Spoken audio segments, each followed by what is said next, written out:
Good day. In this, I'd like to talk about how to sell yourself as a lifelong learner in job interviews. Okay, and right from the start, for a bit of context, most people don't enjoy learning. Okay, if you think about the last time you had to prepare for an important exam or preparing for job interviews, learning about behavioral interviews, you'll understand what I mean, that it's not the type of experience you'd want to repeat.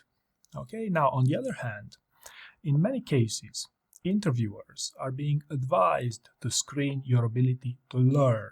Okay, people who are lifelong learners and exhibit curiosity are also considerably more likely to do well in their new role, to learn the new requirements of the job, to learn various, technicalities and all that stuff. So, long story short, it makes sense for you to sell yourself as someone who learns or someone who likes learning.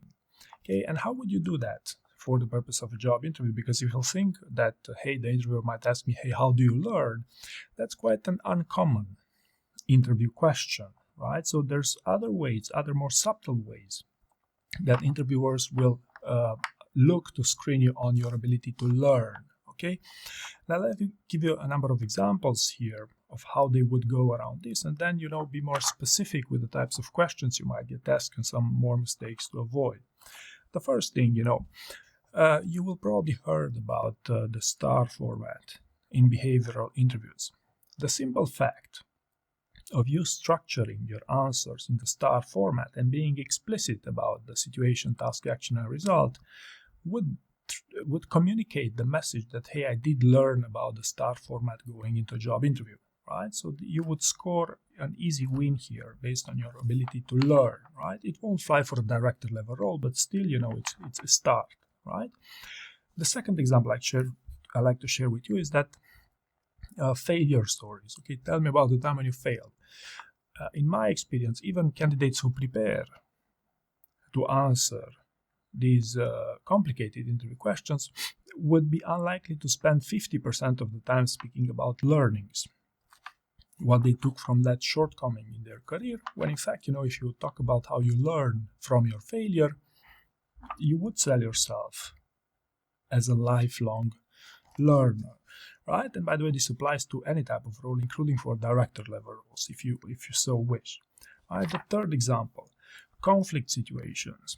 Okay, oftentimes candidates talk about conflict situations as if they try to reason their way out of the conflict and probably gain a bit of buy-in from the other side. But many candidates omit talking about how they listened for feedback from others during conflict situations, right? Whereas if you communicate in such a way that, hey, I listened for feedback for my colleague from the other side, you automatically score points on your ability to learn and your ability to exhibit a bit more curiosity, right? The fourth example I'd like to share with you how you can sell yourself a bit more on the learning side would be you will inevitably get asked, why do you want to work for this company? This is a very common interview question. And many of you would even go as far as to study the company's cultural values or leadership principles and, what's the culture like there. And many of you would even connect with the company culture that you read about, when answering why you want to work here.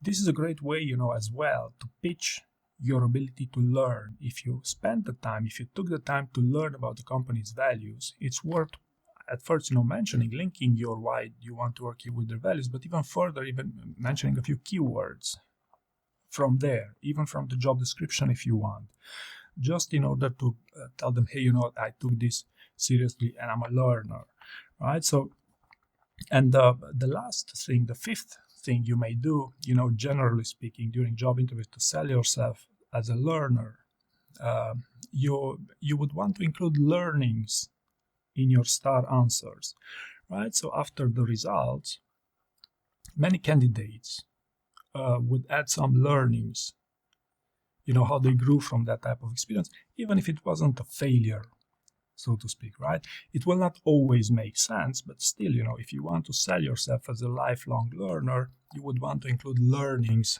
to most of your answers in these job interviews, right? Now, this being said, this was, a bit of macro, a perspective of how to subtly sell yourself as a learner in job interviews. But, obviously there's questions around screening your ability to learn, and probably one of the better ways to go around this would be to present you with a number of examples of this.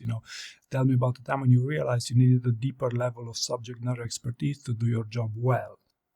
Okay, what did you do about it? What was the outcome? And is there anything you do differently now? Okay, or describe a time when you took on work outside of your comfort area. Okay, or give an example of a time when you explored a new or unexpected area of an existing space. Why hadn't this been explored already? Why did you move forward? What were the results, or what was the impact? Or tell me about the time when you used external trends to improve your own company's products or services.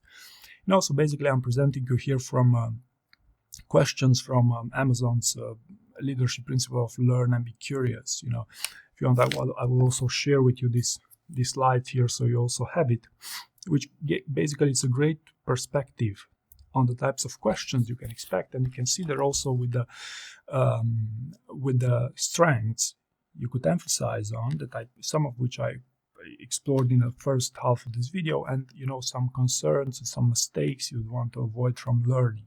Okay, but long story short, selling yourself as a lifelong learner is something that a majority of candidates would greatly benefit from in these job interviews, and I highly suggest you consider this approach. So I hope you found this useful, and thank you very much for watching.